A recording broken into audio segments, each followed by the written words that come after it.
everyone. So before I joined Staffbase as a customer success manager, I was actually working as a communications manager myself at one of the biggest pharmaceutical and diagnostics companies. And I was a direct business partner to the HR and legal department, which meant that naturally a lot of my communication projects were around the topics of sustainability, company culture, diversity, and of course inclusion. But especially for the latter, I often struggle to find enough good and real stories from within the company. So I was wondering, and I asked myself, are my communication efforts authentic enough? Are they real? Are they true? Or are we just using trending buzzwords to try and make a point? So I'm more than thrilled to actually... I'm more than thrilled to tackle exactly this question around authenticity in internal communications with our guests today. Chaya, Mark, and Max will share their insights on what impact including all voices has on internal communications and on companies, and how we can do that in an authentic way. So, to make sure that we all know who you are, if you could just go ahead and quickly introduce yourselves and tell us what you do. You're looking at me? Okay. First of all, just a shout out to Voices and Staffbase for actually having an accessible stage that wasn't embarrassing for me. So 10 points. My name's Mark. I'm a public speaker and social media floozy. I work part-time for a fantastic charity called Shift.ms, which looks after, it's a social network and support network for people like myself diagnosed with multiple sclerosis. In healthier times, I held senior roles at Disneyland Paris, Disney TV, Disney Corporate, David Lloyd Leisure, and Dixon's Retail, then Dixon's Carphone. And if you notice the link, which is key in communications, I think, they all start with a D. 24 years starting working for companies beginning with a D.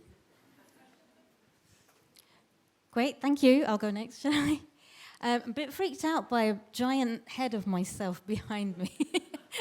But I'm Chaya Mistry. I'm flew in from Amsterdam, so I'm based out in the Netherlands. Failed psychologist, communications, PR person for the last 20 years. And the last 3 years, I set up my own company, which is called Humanly. Everything to do with human leadership and communication. So I do executive coaching for one-to-one and in groups. A lot of work right now with teams coming back together. And I run workshops and a whole bunch of other things. Over to you. Thanks, Chaya. Yeah, I'm Max Puller. I work for BCW Global, partnering with clients on their employee experience and transformation challenges. Prior to that, I had a load of different roles in-house, including Director of Internal Comms at Sodexo, a services company, and Head of Internal Comms at Tesco Bank. And then before that, a few years in the civil service. And yeah, really looking forward to the conversation today.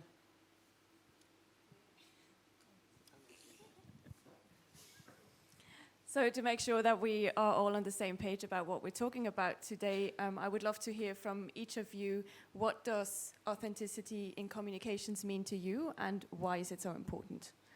Feel free to start again. Is it always going to be me starting? No. Good. But I have the mic. I think it was fantastic. I just popped my head around the corner while we were getting ready, and I saw that stat about the growth of importance for CEOs about their workforce. Hurrah, at last. Which makes internal comms just so much, or all comms, so much more important. Authenticity is, I think it's the new battleground. 10 years ago, we all wanted to be a bit green, and everybody was doing something tick box about green. That was when I was working for Dixon's. And fast forward 10 years ago, and we all get it. Sustainability, we are all doing genuine stuff. And I think the new battleground is authenticity, being allowed to bring your whole self to work, representing your whole self, being honest, being consistent, being truthful, and therefore being trusted. And when we hear this phrase, I've never seen data, but the great resignation. If you want to keep and retain your staff, it's now the key thing that I think the younger generation, your next employees, the employees that you want to hang on to, that's what they want, and they're going to be attracted to you because you are authentic and consistently so. Yeah, I can go next. I love that you call it a battlefield, because for me, I look at authenticity through the lens of leaders, and it's through that single human who's trying to connect with their organization. And inside, sometimes it is a battlefield. So to me, authenticity is about how the humans in your organization are showing up. And as Jenny said, it's the people in the end. What is an organization? It's made up of those people. So are those people being true? For me, authenticity is about that. If we want to build trust, and trust is so important for us in our organizations, whether we call it engagement, or we call it being able to speak up and freely express yourself, but you can't have trust without truth. So that is really about connecting with yourself and understanding who you are in the first place. And that's often a battlefield, because we're battling against things that we've learnt to do, and the way we've learnt to behave at work. So yeah, that's for me what authenticity is. Yeah, I think that those are great points. And I think as well as leaders, it's also about managers. Leaders at every part of the organization being authentic. And the way I kind of try and think of it as a bit of a journey, particularly when coaching leaders and managers, it's kind of start by saying what you're thinking, what you're feeling, and say what you'll do. Then do what you'll say. And do all that in a way that makes people believe you, because ultimately that authenticity will build credibility. And as we'll sort of go on, I'm sure, in this discussion to talk about, during times of challenge, that's when you need that kind of credibility so that people get behind their leaders and through the good times and the bad. Now, you just said times of challenge. So do you feel like there are moments or contexts where authenticity is more critical than usual? Yeah, definitely. I think it's definitely more through the bad times than the good that authentic leadership is critical. And I read something yesterday in Management Today, which was actually talking about a CEO of a facilities management firm who showed his true self, showed his emotions, and burst out in tears on a town hall with his employees at a moment when their company was really up against it because of COVID, really challenged sector. And as an organisation, they were really feeling the impact of it. And actually, the article goes on to talk about how that moment of vulnerability, that moment of authenticity demonstrated, A, the leader's human, which is always a good start, but also that actually it was someone they wanted to get behind and work with to come out the other side. Yeah, I think for me, it's the moments that really matter are the moments where you really want connection, when you really want to have a human-to-human connection. And it's the things that are getting in the way that prevent us from being able to express ourselves. Those are the things that are preventing us from connecting with people. And we can design the best events and there's really engaging ask me anything kind of sessions where we really set the stage for the leader to kind of show up and be themselves. And then I think it's really important for us as communicators to think about the role we play in helping our leaders to explore, are they comfortable with that? There's so many barriers in the way for us being able to really be ourselves. And we know this because even when you come into a conference like this, when you meet someone you haven't met before or people that you know a little bit, you're going to act slightly different than people that you've known for years. And what are those barriers? They're so automatic, we probably don't even notice it. But at the moments where you really want to connect, when, I've met people today that I'm friends with virtually, and never met in life, and to actually reach out and give them a hug is amazing. But at the moments where I really want to connect, that's when I need to be able to be myself. And that when you see someone who's unable or has some kind of barriers in the way, you feel it before you kind of hear it. So, it's a sense that you feel. So, a bit long-winded, but all the time. Just by the way, I'm not into hugs at the moment, so I'm for the elbow thing still. Yeah, I would agree with Max slightly in the sense it's the tough times that it's most important. But I would also argue if you're in the habit of doing it consistently, then it's all the bloody time. I hope I'm allowed to bitch about 2 or 3 companies. I'm going to very briefly. Because we remember the bad times. You know, we don't notice the ones generally who are doing things well. So apologies if anybody works here for Amazon or Boohoo or P&O Ferries. But they're the ones that you remember. So P&O Ferries was the most horrendous act in the first place, absolutely exaggerated by the awful delivery of "you are now fired because I can find someone cheaper and I don't give a monkeys about you." And I'm surprised they're still floating any boats at all, and they don't deserve to. So I remember that one. Amazon, I've been very dependent on them as a consumer. But, you know, there was a very strong rumor that went round that they were paying beleaguered warehouse staff to tweet out nice things about how happy they were. That's not authentic. And then last, Boohoo, who were caught out allowing essentially slave labor in Leicester. That's bad already. But the way they handled it was slow, inauthentic, trying to cover up. And look at lots of politicians on every side of the aisle at the moment. They're being inauthentic and only acting when they're caught out. That's not the way to be authentic. Chaya, at the very beginning, you mentioned the word leader. What do you feel, what role do leaders have in setting the tone for authenticity in communications? And what are the impacts if it's being done wrong or well? Well, I mean, leaders set the tone for everything, you know, and yeah, to Max's point, anyone who's got influence over someone is a leader. So don't dismiss the managers, and again, I'm going to quote Jenny again, but line managers, if we think about what they're signaling in the organization is okay and what isn't okay, the leader's role play a really big role, but we have to think about the context in which they're operating. A lot of organizations don't make it very easy for a leader to really show up and be themselves. And when they do, gosh, like, we need to nurture that. We have to give them the environment that they can do it, and then when they do, we need to help them to feel like that was okay, because it takes a lot of vulnerability. On my flight over here, actually, so there were a few people on the flight who had a mask on, and the attendant said, if you're wearing a mask, it's not mandatory on this flight. And if the oxygen mask drops, you'll need to remove that before putting on your oxygen mask. I was like, wow, okay. So they're wearing a mask in the first place. If we want them to really connect with people, and maybe, to me that's taking the oxygen, they have to remove that mask, the thing that is the barrier first. So giving them the environment is great, but they also need, like, I spend a lot of time doing coaching one-on-one with leaders, and it's a safe environment, and then you get to hear, even those most polished people, the polished and painted is not necessarily the thing we need and want right now. Under that is sometimes a lot of insecurity, and what they need is the environment where some of that can drop, where I feel safe enough to take that mask off so that I can take in the oxygen.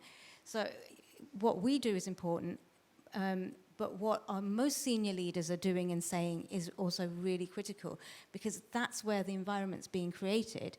And the mid-level of leadership are playing an important role in supporting the line manager. So, you know, when you've got problems at the line manager level, don't just try and fix it at the line manager level, try and fix it at the mid-level management and at the top of the house. Yeah, I think you need buy-in from the top. There is, back to that tick box point, I'll go in. Everybody's appointing a D&I manager, and then some of them are thinking, well, job done. Let's employ a few people from different ethnic backgrounds, and let's flash a wheelchair around, and then we're all done.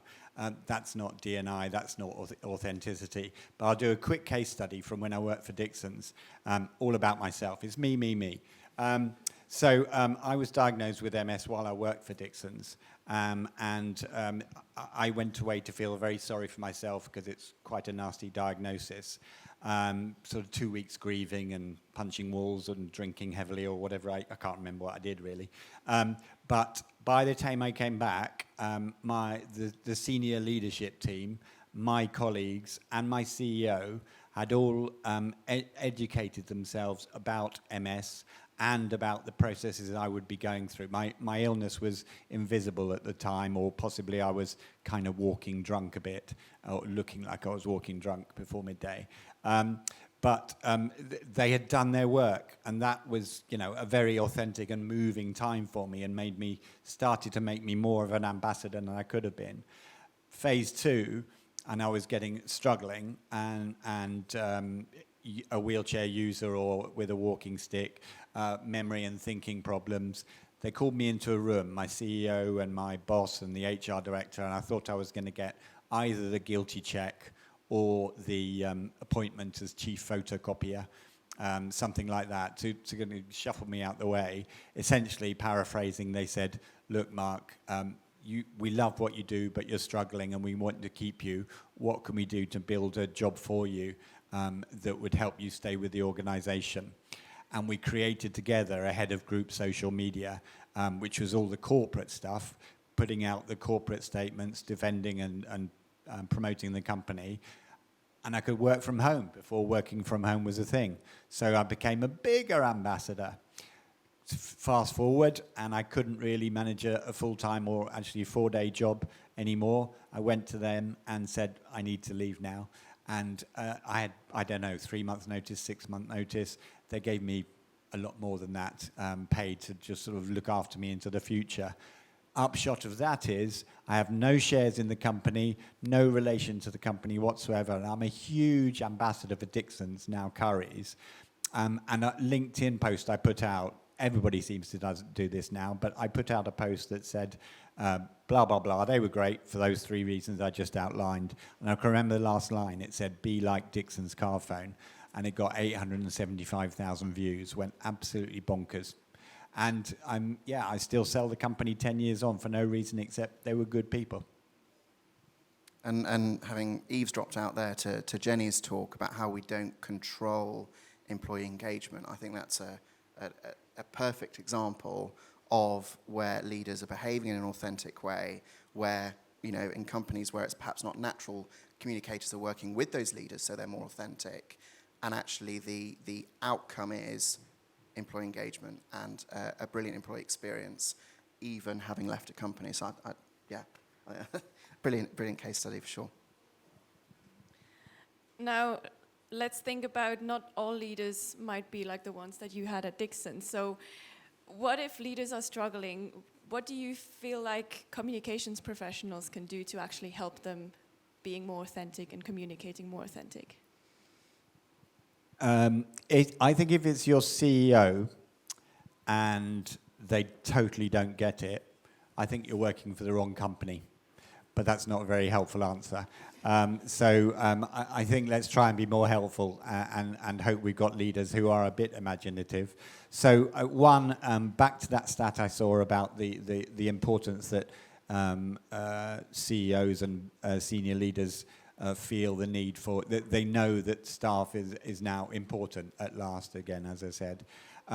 So I think that if they don't understand the moral and ethical facts, that you need to pepper them with stats. And if I just throw away the stat for just the disabled community, and I try and speak for all flavors of D&I, but let's just talk about the numbers that I know. Roughly 1 in 5 people in the UK are disabled. So in some flavor, we're not all in a wheelchair, but and actually I'm in a minority there, but 1 in 5 is disabled. So think about that as your employees, your potential employees, and your consumers. And in terms of what we talk about, the purple pound, if you talk about the purple pound and how much we're worth, if you've got a numbers CEO, a household with a disabled person in, all of those households together are worth £287 billion a year. So if they want to neglect that, well, yeah, tough to them. But I think numbers, if you can't just win the moral and ethical story. I think it's that age-old challenge that we face as internal communicators of moving from that kind of tactical delivery partner, postbox, mailbox, the age-old challenge, and into that kind of strategic advisor, partner, and I think most recently coach space. And I think teaching authenticity is kind of it's that old adage of, give them a fish, feed them for a day, teach them how to fish, and they'll do it themselves. And I think applying that to communications, and this is something I would do with leaders, there will be leaders who insist on scripts and ghostwriting. And sometimes that's stage one on the journey of moving them into a more authentic frame of mind and approach. But so long as you're moving them, that's progress, that's positive. So when you're actually at the end of that process, you've got leaders who just need talking points, or they'll film themselves on their mobile for a quick message to staff and not insist on spend 20 grand on a video crew to come and film them in a posh studio. Actually, they'll just do it on their phone, and they'll be human, they'll be authentic. And that's movement, that's progress, that's shifting the dial and approach. And that's our sweet spot where we operate. And explaining why that's a good thing, but also being really mindful that it will be uncomfortable, and actually that does take time. And baby steps, as it were. Yeah, I totally agree that we sometimes, what I'll tell you is a couple of things that I think we should not do as communication professionals, and you just touched on one of those. Stop giving them lipstick and crutches. You cannot put lipstick on a pig and expect it to be not a pig. Have you ever tried giving a leader like a joke to open with when they're clearly not funny, and yet we do it? Really look at the person who's in front of you and try and explore their strengths. We give them crutches. We're so good at script writing, and look at our fancy slides, and we make it so easy so they don't feel uncomfortable, and so we don't feel uncomfortable asking them to be uncomfortable. So we need to get our own act together with leaning into that comfort, because that's our blanket, our kind of safety blanket, or that face mask that we're keeping on that's sort of preventing that connection happening. Something else that we can do, and you address this as well, Mark, with statistic, is give them feedback. The more feedback they get about how authentic they come across or not, the better they're going to understand. What we're trying to do with authenticity is a couple of things. You need to be able to be very self-aware. So how can you be yourself if you don't know yourself? So building up that self-awareness by giving them information. How am I perceived? And your employee engagement survey ain't going to do that. So it really needs to be like more interesting data. And we have a superpower as communicators. People tell communicators what they won't tell HR and what they won't tell their bosses. So we have this ability to ask a question and get a really rich answer and feed that back to our leaders. We need them to see how they're perceived and what it's costing them. Is it costing them trust? Is it costing them collaboration? Is it costing them belonging in the organization? And all of that stuff contributes to cash for the organization, for the trust that their stakeholders have. Any piece of bad media, anything bad media that goes on social now can drown a company. So, there's a lot we can do and a lot of things we can stop doing. Carrot, not stick, as well. Yeah. So what can we do when we have inauthentic voices, not just as in the leadership teams, but also in the organization? How do we handle inauthentic voices within a company? I think Chaya said it. Use data, use insights to give you the confidence to challenge your senior leadership, which can be a not massively fun thing to do. I use an example of being on a town hall, senior leader saying something because they don't realise they're on live.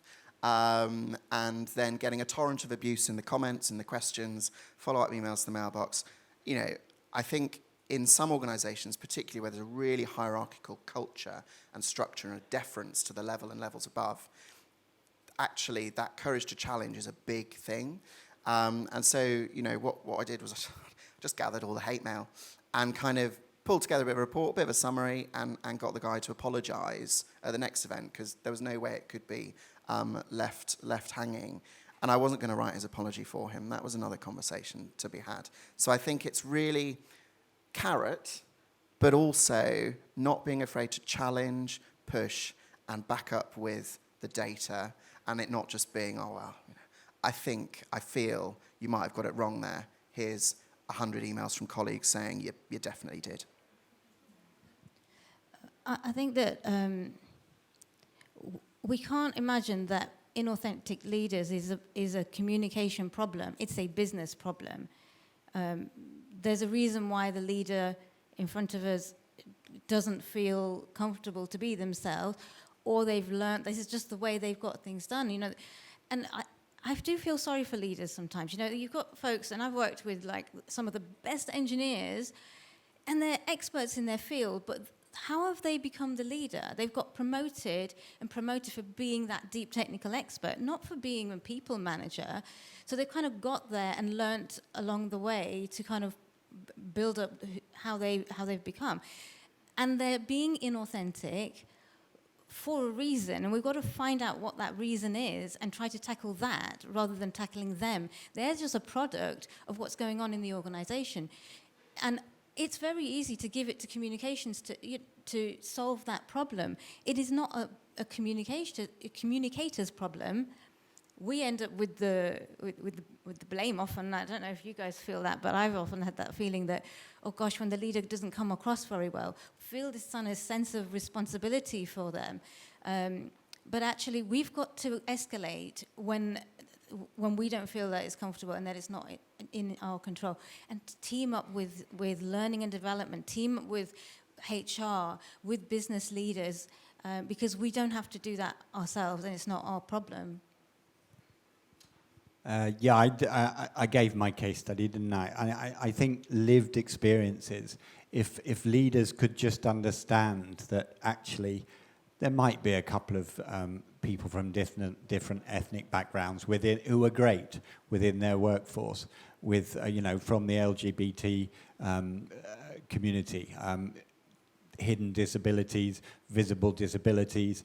If they get to talk to them or understand that their mum or their neighbour or their friend is disabled, is gay, is of Nigerian heritage, they're all around them, and if they could just understand and hear lived experience and now allow people like ourselves to express our own lived experiences. I made a fantastic living in lockdown talking from my pajamas to internal comms teams desperate to engage their at-home lockdown teams, talking about my lived experience. And it's powerful, and there's lots of examples of good practice. Just shove that in front of their faces and they might get on board.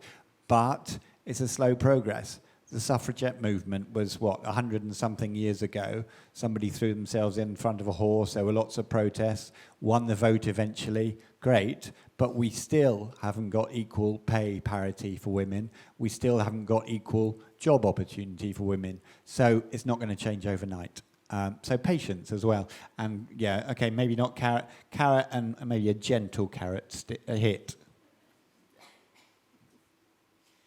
If you want to learn more about the carrots, we have 10 minutes left, so I'm also happy to open it up for you in the audience to ask your questions, maybe even share your own stories. If you have something to say, just please raise your hand, and I hope that we have a microphone coming to you, so please wait so that we can all hear you.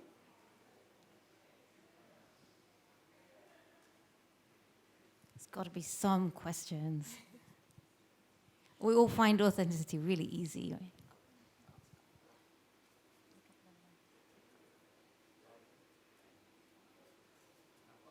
Maybe I can boom my voice. I'll boom my voice if that's okay. But just on a question on the leaders, and one of the thoughts I've had is sometimes we're just never going to be good at it, and sometimes we get to say, well, wouldn't it be better to find somebody maybe a level down who is a really good communicator, who can really bring that voice of authenticity and have them step in and fulfill that role from an organizational level, rather than trying to force somebody to be something that they're not going to be able to do effectively? Yeah, I've seen a really passionate, authentic junior person in the team be far more effective in getting the message across than the senior leader who's fumbling and really feeling uncomfortable. And if the key is to get your message across and to have the impact that you want to have, why would it just have to be the senior leader? Yeah, I think, yes, you don't all have to make jokes, you don't all have to burst into tears, you don't all have to have your 7.5 key messages.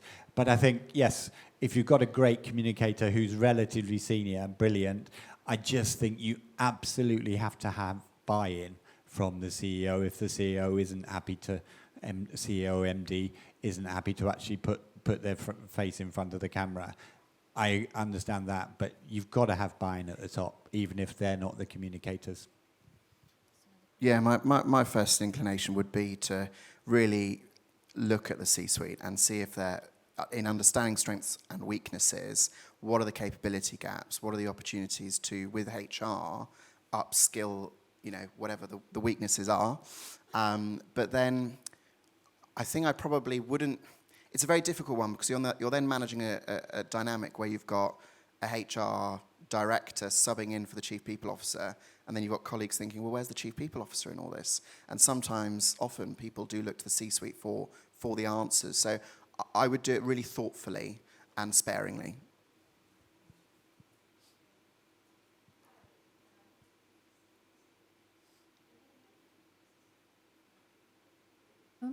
Oh, hello, thank you. So on that note, what would be wonderful, and maybe from you guys or even from people in the room, is there a workshop idea that you could share where we could get people on board in a quicker amount of time, generate that one-to-one passion before the workshop, and then do something in the room that really leads them and gets that energy going? Do you have any ideas on how to do something like that? Thank you. Come and find me later. Yeah, Chaya gives mates rates. Come and ask us. I mean, every company has their different format. I'm very happy to talk about my experience. You'll hear the same bad jokes quite often. But I think lived experience is so passionate. And then you talk about Chaya's or Max's actual expertise in these areas.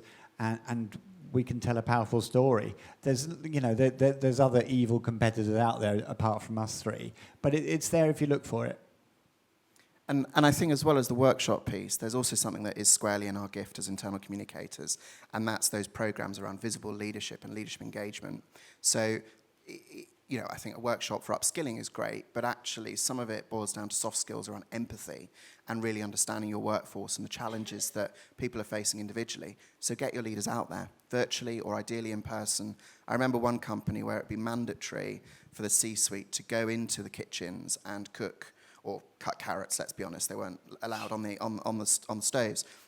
With the people in the kitchens, and this was a food services organisation, hugely powerful. And I remember my introduction with the CFO when I joined, and he said, if you can go do that, go do it, because I learned so much about our people and what they do, why they do it, and actually the passion and energy they have. So I think the first challenge is getting your leaders out there, and then the second one is addressing weaknesses, or development areas, I should say. I would also just add, it isn't always about building the skills, but, I mean, the leaders have to kind of unlearn what they've learned already. So there is a process of actually doing that. And what I've really prompted is to say, have the most senior leader in the room start with the most vulnerable thing that they can share. And then you start to kick off the space for authenticity. It's much more about the space that you create than what you fill into a workshop. Actually, if you had no agenda in a workshop and you just asked the leaders to come into a room and be as close to who they are as they feel comfortable, and then start to slowly strip away layer by layer and bring people back together to the thing that's important, which is the purpose of the organization, what they're trying to achieve together and the goals that they share. I think workshops, people have done so many of these team building workshop things that we've kind of had fatigue. So less is more. Guys, for your insights and your sharing your experiences, really interesting. When I look at the topic title in front of me, authenticity, I think about, employer brand and employer value proposition. And with the Great Resignation, that's become more important. But often the employee experience, internally doesn't resonate with what is shared externally. And I wondered what your thoughts were on that. Oh, it's a bugbear. It's a bugbear of mine. I've worked, most of my career it was in internal communications. And when I worked for Shell, I used to look after the innovation and technology, and they just were trying to explore becoming a more innovative organization. And external comms were there saying, oh my God, look how innovative we are, we're amazing. And inside, people are like, we don't even have time to innovate, I just don't know what to do. So there has to be a match. And to me, it's like the macros of the thing that I try to do inside a leader is you need to first know yourself so you can be yourself. If you don't know what's actually really going on in the organization, the story you tell is literally a fictional story. So, and then again, you can't have trust without truth. I think we've talked a lot about individual authenticity, but I think corporate authenticity is just as critical because, in this day and age with social media, if it ain't what you're saying on the outside inside, then it quickly leaks and the reputation can be in tatters. For example, P&O Ferries have probably got one of their values being trust or, doing the right thing. We all know how that went. Yeah, the technology now, I can remember, as Twitter, etc. emerged, and there were all these discussions about whether your team members were allowed to tweet about their company. We've moved beyond that now, but the fact is that the internal and external communications, whether a company likes it or not, are merged. And you've got to be saying, of course, your message to your shareholders isn't the same as the message to my guy at Curry selling a washing machine, but they still have to match up because they will find their way into the media whether you like it or not. So consistency, but also relevancy. And just like it's a huge risk, it's also a huge opportunity because corporate authenticity done well leads to employee advocacy, which can then drive talent attraction, particularly challenging at this time.